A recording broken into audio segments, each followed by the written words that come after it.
All right, it's Thursday, July 23rd, 2020, and Microsoft and Xbox just had their big event showing off a lot of their next generation games. Whether you loved it or you hated it or you're part of those console wars, we have 10 new games that were announced at the event. Now, just a disclaimer. Halo isn't in this list because we know it exists. It has already been announced. Same thing like with Rare's Everwild, Hellblade 2, The Medium, Crossfire X. Despite us seeing things like that again that we've already known about, we've got quite a bit of new stuff, actually more than 10. But let's get started off with number 10 and talk about As Dusk Falls. This is actually a Xbox Game Studios game, and it's a new studio from a Quantic Dream veteran. As you know, Quantic Dream, the people behind Detroit Become Human and Heavy Rain, obviously that comes with a lot of storytelling pedigree, and this new studio, Interior Night, is going with something pretty different here. Actually, not really what I was expecting. This is a story-based adventure that takes place in the American Southwest, and it looks like it focuses on multiple characters. It looks like it has family drama, it has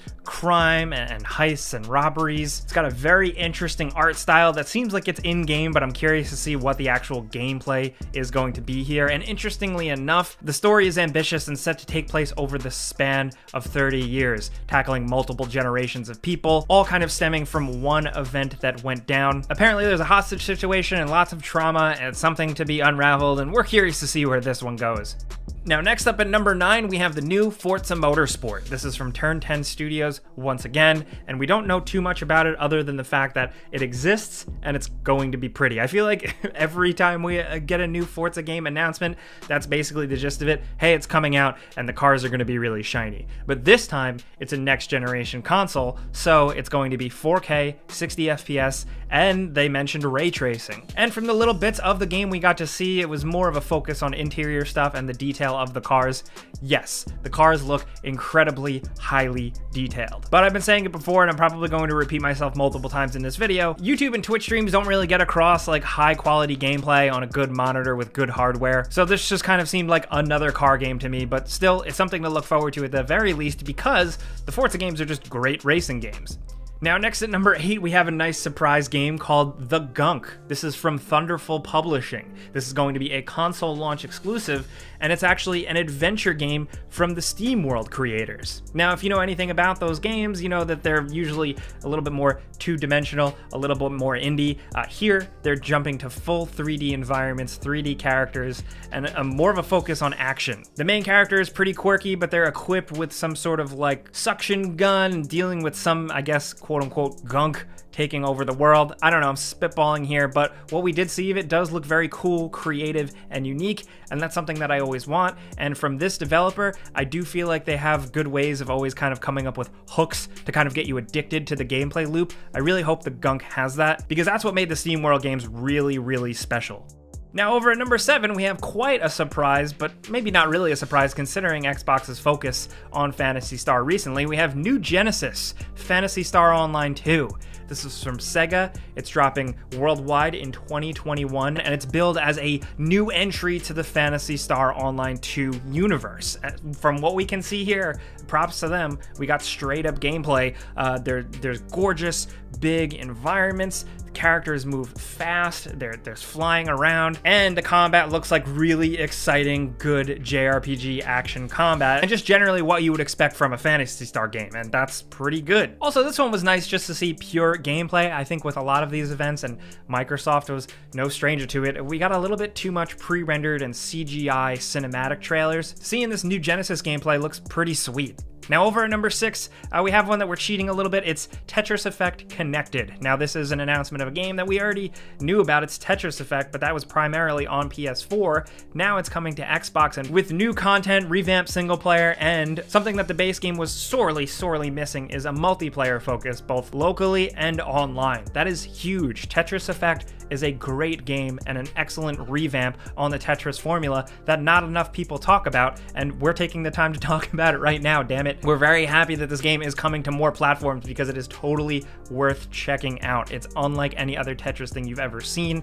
It kind of brings Tetris to the 21st century in a way that makes sense, and it's got a really cool sense of style. It looks great with HDR, and yeah, it's just another thing to look forward to. It's simple, you know, it's not an open world action adventure game, but it's Tetris, and Tetris is still good. And this is coming, thankfully, holiday 2020. Now, next up at number 5, we have Avowed. This is Obsidian's game they are making exclusively for Microsoft once Microsoft scooped them up. And we didn't really get to see much of anything. Unfortunately, we just got a quick little kind of cinematic trailer. Definitely a disappointment, but we do know that the game is a first-person RPG set in a new fantasy world. And what we got is a glimpse of course, first-person sword combat and dual-wielding magic in your other hand, but the magic kind of looked like Doctor Strange magic, which was really cool. Still, what a lot of people are chalking this up to be, and I am too, is it's Obsidian's take on Elder Scrolls. You know, Obsidian has had their take on Fallout, and that did great. So now they're tackling something else and building their own new fantasy world from the ground up. And you know what? Let's do it. I'm really curious to see what Obsidian can do here. Again, very disappointed that we don't know anything more, but it does seem like there will be skeletons, dragons, supernatural elements, forests, woods, magic, stuff like that. Just fantasy stuff, but I'm really curious to see how Obsidian can package it with that special something. Now over at number 4, we have Warhammer 40k Darktide. This is a console launch exclusive that's coming in 2021, and this looks really damn sweet. Of course, another thing we didn't really get to see any gameplay of, but if you look at its predecessors, you know, the Warhammer Vermintide games were pretty great. So here we have the Warhammer 40k version of it. You want scarier creatures, you want sci-fi weaponry, but you want good cooperative monster blasting action. This might be your thing, because Vermintide was extremely underrated, and I expect Darktide to really surprise and blow away a lot of people. Again, really early, just throwing some speculation out there, but really, that's what we got. So over to number 3, we have Stalker 2, which is going to be an Xbox console launch exclusive. This is another game that I will admit we have known about, but it's been super quiet and low-key before this. It kind of was just announced and then kind of disappeared, and then its fate was actually in question at multiple points. Now here it is, finally in full form. Stalker 2 is a thing, and it is very much Stalker. It's that dark and gritty, you know, irradiated wasteland Chernobyl vibe type of thing, but with supernatural elements. I'm really curious to see what Stalker can do in 2020 or 2021, whenever it comes out, simply because when the original Stalker Shadow of Chernobyl came out, it really kind of blew the doors down and was pretty unique and creative for the time. But now we've seen so many other games that have so many other survival type elements like this and RPG elements that I'm curious to see what Stalker 2's new spin will be. Maybe it doesn't need one. Maybe it can just be Stalker and it could be really good. I don't know. Either way, just keep an eye on this one. It's probably going to be awesome. Now over at number 2, we have State of Decay 3 announced from Undead Labs with, yes, another cinematic trailer, but it brings with it a completely different vibe that I did not expect. It looks way more of like a cold, harsh fall, winter type of thing with a bigger emphasis on the zombified animals. You see a zombie deer in this, which is something I don't think I've ever seen before in a zombie thing. But that's it. That's really all we have from this, at least. I expect since this is probably a ways out and with a new console, Undead Labs is really going to go back to the drawing board, because State of Decay 2, I definitely had my problems with it at launch, but as it grew, as they added to it, as they fixed it, put in new content, it became a much stronger offering. So I'm really excited to see where they take it with this third one, whether it's in a completely different direction or just an improvement upon its predecessors. Either way, it's a new game, so we win.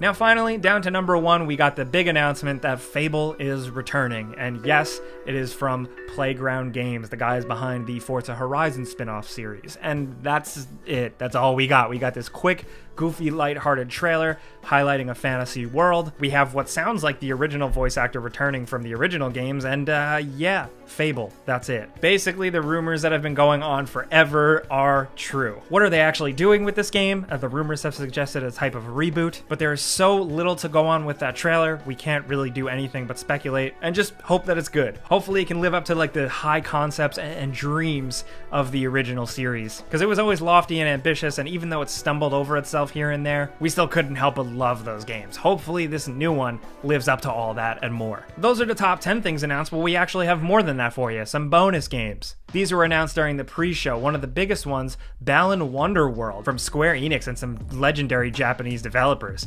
Then we also got Echo Generation. We got new Outer Worlds content called Peril on Gorgon coming soon.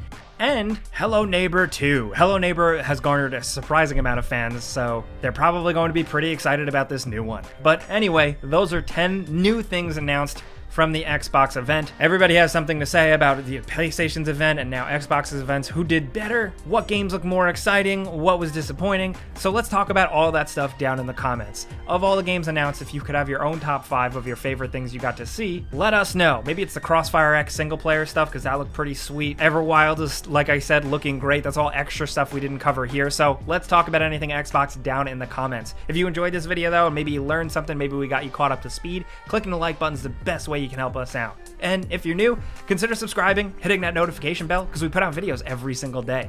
But as always, thanks for watching, and we'll see you guys next time.